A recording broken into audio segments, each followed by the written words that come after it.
is up, everybody? It's a great day to talk about being in remission from cancer because at this moment I have officially crossed the threshold into 10 months of remission from stage 4 metastatic melanoma.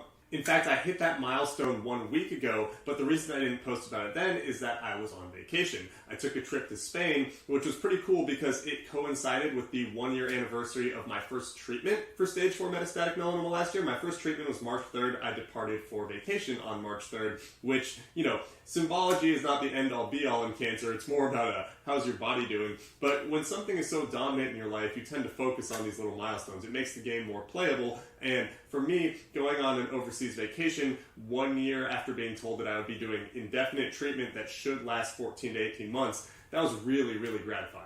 Especially because one of the most pervasive negative mental health elements over the last 6 years of being a cancer patient, both in and out of treatment, has been travel anxiety. I developed this during my first treatment, in which I planned a trip like 3 months into treatment because I thought it would give me a good break from all the chaos and the depression, and it turns out that it just made me even more uncomfortable, kind of getting outside of my bubble and having a lot of unknowns introduced while I felt very vulnerable during my first treatment. And ever since then, I've been kind of scared to travel. I have to work up the courage to go on a trip every time, and then when I do go, I have a great time because it's relatively irrational given the variables in my life. There's nothing that's wildly unpredictable, and especially when I'm not in treatment, it's like, I can deal with any of this stuff if I'm on the road and something goes awry, but for whatever reason, my brain can't handle it until I actually get on vacation. This time around, it was actually pretty easy for me to work up the courage, which felt good. It means I'm making progress. It means that I am getting a little more comfortable mentally. It means that things are slowing down for me, and that does kind of track with being 10 months into remission. Time is one of the best ways to heal from anything, and specifically, when you're dealing with cancer, especially advanced cancer, it's very easy to trick yourself into getting threatened or feeling scared by almost anything, and that's not to say that that doesn't exist. I just got back and I'm about to do all my diagnostic testing, which means scanxiety is starting to rise again. And unlike the travel anxiety, I do understand why I still have scanxiety, which is anxiety surrounding scans, if you haven't heard that term before. For any cancer patient, but again, especially advanced cancer patients, it does make sense that we would be irrationally worried like this. Because, sure, I can't control what happens at the scans, and me stressing about it right now is not going to be worth my while if it's clean, and if it's, if something happens, then I'll deal with it then. But I haven't met anyone who doesn't feel like this as they go towards their diagnostic tests, and I have 4 of them next week. That might be overstating a little bit. There's one very important one that's a PET scan. There's a second one that will hopefully back it up. That's a ctDNA, a circulating tumor test for my blood. Then I'll do normal labs, and then I'm getting an MRI of my shoulder, which seems to be having some structural issues. And that is actually something that's going to help me feel a little bit better about my remission process, should everything go well, knock on this piano. But I've been having this pain in my shoulder, and I've also been having this inflammation in a lymph node near it, and so I've been a little weirded out, even though we've ultrasounded it, we've PET scanned, we've done all the other tests we can, and it seems like this lymph node is benign. In fact, it's kind of gone down in size for the first time in a while, which is a huge, huge good indicator towards it not being cancerous. But the more information that I get, the more it will put my mind at ease, and that's a big part of the battle, because I want to be able to enjoy remission. I want to be able to pretend like the graph is going straight up and I'm going to be able to live my life. And fretting about things, on a near 24/7 basis when I have lymph node inflammation or other symptoms that could lead me to believe that I have a cancer recurrence, it's just not fun. And so, again, time helps this. I'm much more calm now than I was, say, 4 months ago, but more information is always going to be better. And that ties back to the symbology or the milestone component that I was discussing earlier. Sure, 10 months out is a pretty arbitrary milestone, but I think it's important to show where I'm at, both physically and mentally, in this process, whether I was in treatment or now in remission, because I think people want to see what it looks like when you're at certain points in your cancer experience. It doesn't mean it's going to be one-to-one. If you're watching this and you're in treatment right now or you're in remission right now, it doesn't mean your 10 months out will look the same as mine. But it's kind of a momentum thing. Cancer is so shocking when you're diagnosed with it, and everything kind of goes like this until it doesn't.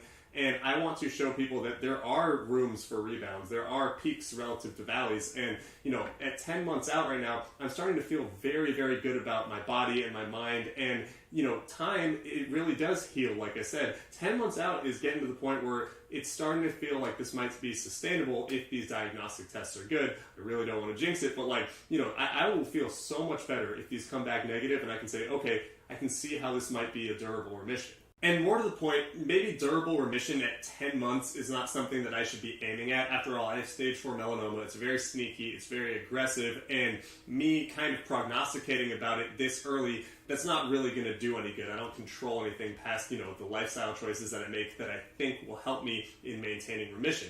But I can tell you that at 10 months out, my energy is getting exponentially better. I've probably had low energy for like 6 months post-treatment, and that's very, very normal. I've been sleeping more, it's taken me longer to recover from workouts, and I think that does tie into a little bit of I've been depressed for so long, which I've talked about recently on this vlog too. I think that when you go through something as traumatic as cancer, and especially a recurrence of stage 4 metastatic melanoma, you're bound to be depressed, but when you're diagnosed, you're put into shock. All of a sudden you're in fight or flight, and you don't really have time to address being depressed when you're in cancer treatment until it's gone on for a while. And my treatment was really quick. So I got out of it in less than 3 months, and all of a sudden, that's a different form of shock. Going into cancer treatment, out of cancer treatment, very, very shocking both directions. And it took me like 6 months of remission to say, okay, I noticed these symptoms of depression that I'm having, which is also sleeping a lot, which is not, taking care of my surroundings as much. It's not being ambitious, not setting goals. All these things that,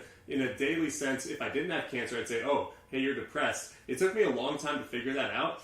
And now that I've kind of gotten there, which, by the way, being depressed when you're in cancer treatment or remission, that's kind of expected too. So it's not like I'm beating myself up for that. But as I'm emerging from that depression, I'm sort of seeing life in a different spectrum of color, and it's really, really nice.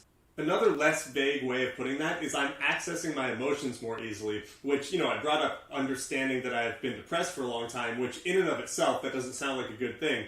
But if I wasn't able to feel something all the way at the poles of negativity, because depression for me as someone who's not chronically depressed, that means something is usually off. That means it's something that needs to be addressed.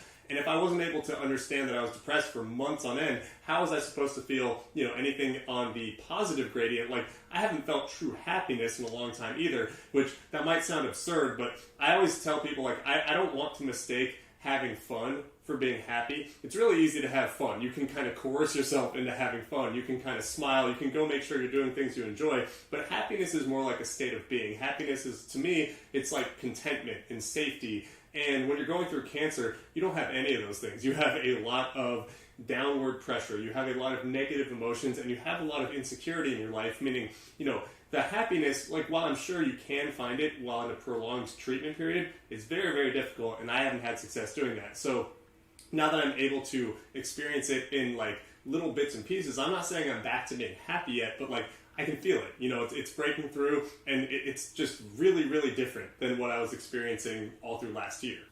And there's 2 reasons why understanding that I'm happy in these short spurts and then being able to replicate that moving forward are important, because I'd like to think that, as someone who's inherently been happy most of his life, I'll just get there. But it's worth considering that my cancer is technically incurable. Sure, I'm in remission. That should statically place me as being happy. But if it comes back, I don't want to just resign myself to being unhappy for a long-term thing. If it comes back, I have no idea what the treatment might look like. I have no idea if I'm going to be able to escape that, in one way or another, whether it's just being inconsistent treatment or the worst of the worst.